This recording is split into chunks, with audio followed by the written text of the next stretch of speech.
Dan pada forum yang terhormat ini, kami sudah menghimbau, karena setiap ada CPNS, ini yang namanya pasukan calo ini gentayangan di mana-mana. Nah, ini yang saya kira setiap tahun ini pasti ada. Ya, sebagai contoh saja, yang penerimaan 2019 itu ada yang tega bahwa sejumlah orang lebih dari 10 pakaian putih-putih lengkap mendatangi rumah saya. Ini katanya Pak Menpan mau menyerahkan SK khusus. Dan itu dikumpulkannya di hari libur ya di gedung DPR ini. Itu bisa sampai ratusan orang. Alhamdulillah orangnya sudah ditangkap. Ya, sampai bisa puluhan miliar itu dia sudah ditangkap oleh Polda Metro Jaya, sudah ketangkap di suatu jaringan ini. Dibawa ke tempat Pak Bima juga, bahwa nanti akan ada penyerahan CPNS dengan alokasi khusus. Wah, kasihan mereka. Jadi ya sudah kita himbau untuk hati-hati terhadap berbagai calo yang ada. Pak Menteri, sebelum saya ke Kepala BKN tadi, Pak Menteri yang menyinggung, saya kira ini isu yang juga menjadi isu klasik soal percaloan ini. Kira-kira Kementerian BKN nanti juga bisa jawab ya, diantisipasi, kan ini setiap tahun pasti ada gitu. Ya. Nah itu ada nggak misalnya mekanisme atau cara treatment kita untuk supaya bisa menghilangkan gitu, Pak? Coba nanti Pak Bima, Pak. Nah, sebenarnya kalau sistemnya sih nggak mungkin. Nggak mungkin ya? Nggak mungkin sebenarnya. Orang mau bayar berapapun nggak akan mungkin. Hanya kemarin kita banyak, saya dengan Pak Bima sudah mengundang seluruh kepala daerah se-Papua dan Papua Barat. Itu hanya memilih urusan penduduk asli Papua. Kumpul semua di Jakarta, tidak ada yang diwakili semua kepala daerah. Tapi toh juga belum bisa membuahkan keputusan bersama. Akhirnya Pak Bima yang keliling lah kemarin. Sebagai contoh misalnya, yang lolos nomor 1 itu marganya Kumolo. Ya, harusnya kan diangkat. Tapi oleh pejabat daerah yang diangkat Kumolo yang nomor 5. Ini Pak Komar, loh, kenapa kok nomor 5 ya? Nomor 5 itu masih famili saya. Dia masih dekat dengan keluarga suku kami. Nah, ini dari situ. Tapi secara prinsip kami sepakat kalau memang harus 1000% orang asli Papua, nggak ada masalah, silakan diambil. Kecuali kalau harus perlu ada dokter bedah yang tidak ada atau itu baru bisa diambilkan dari luar orang Papua. Itu kesepakatan yang sudah, walaupun masih belum clear, tapi kemarin Pak Bima khusus keliling di Papua dan Papua Barat, dia akan bisa dilaporkan. Tapi untuk calo sangat sulit, Ketua. Ini karena modusnya macam-macam. Ya dengan segala hormat, yang ketangkap itu juga mantan PNS. Mantan PNS yang punya jaringan. Iya, tapi di PAN-RB dan di BKN sudah memperkuat rambu-rambu itulah. Jadi sulit untuk kita bermain, karena sanksinya kalau ketahuan ya kita pecat kalau memang ada oknum yang bermain. Nah, tapi ini modusnya, ada orang kan kepengen Ketua untuk jadi CPNS itu luar biasa sekali. Nanti Pak Bima juga banyak pengalaman akan menjelaskan. Demikian Ketua. Baik, makasih Pak Menteri. Jadi sebenarnya secara sistem tidak mungkin. Nah, tinggal teknis operasi nanti mungkin lebih detail disampaikan. Silakan Pak. Calo gentayangan ini. Ya, kita tahu Pak.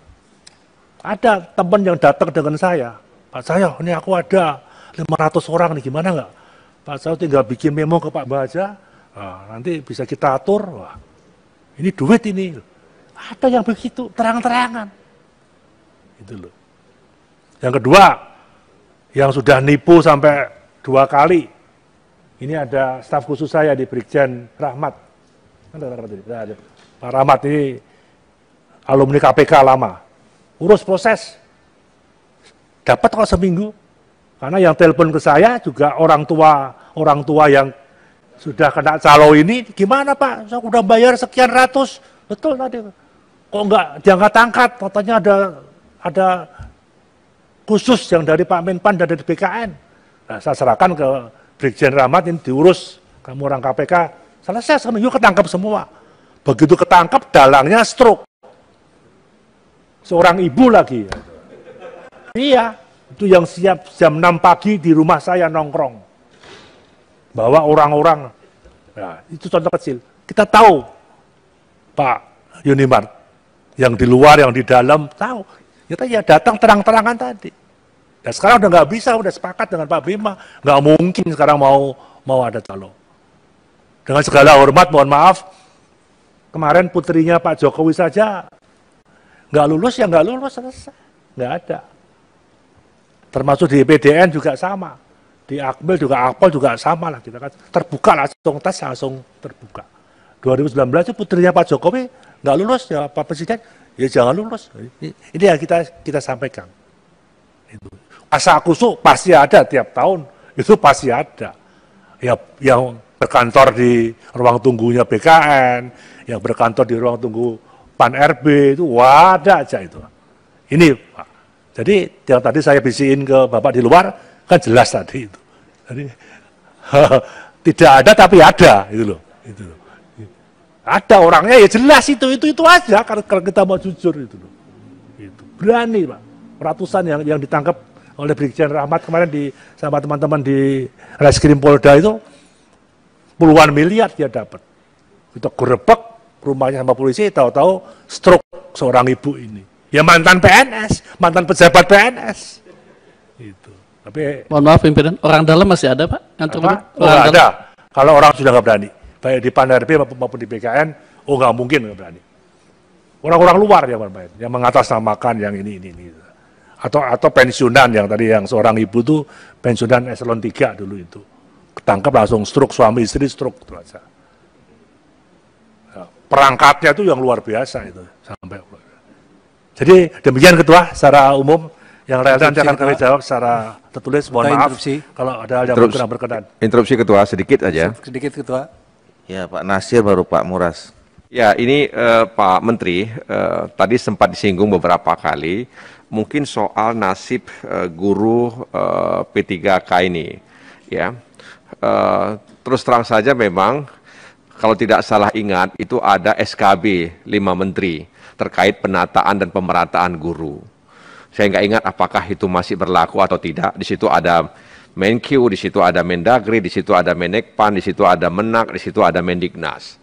Nah, bagaimana nasibnya? Karena apapun ceritanya, Pak Menteri, kita hadir di sini juga karena ada guru.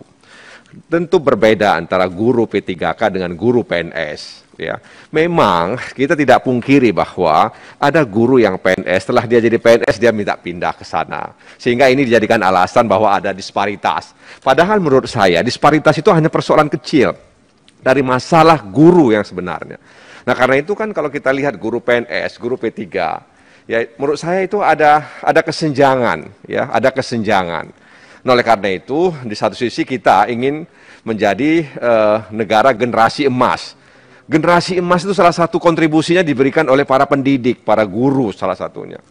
Nah oleh karena itu Pak Menteri, saya hanya ingin mengingatkan ya terkait apakah memang SKB 5 Menteri itu masih berjalan atau seperti apa nasibnya dan bagaimana kemudian ke depan soal penataan dan pemerataan guru ini dan juga kemudian apa namanya statusnya tadi itu kan berbeda Pak ya, PNS dengan P3 itu berbeda sekali ya,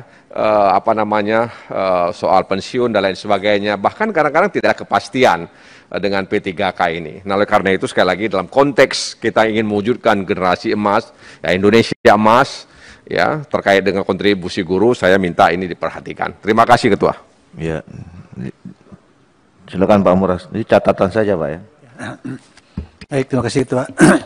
Pak Menteri, tadi yang saya sampaikan, apa mungkin untuk pengangkatan P3K honorer ini dipertimbangkan mengenai lamanya bekerja, gitu. Ya karena kan artinya yang baru-baru langsung jadi P3K, yang lama enggak kebagian.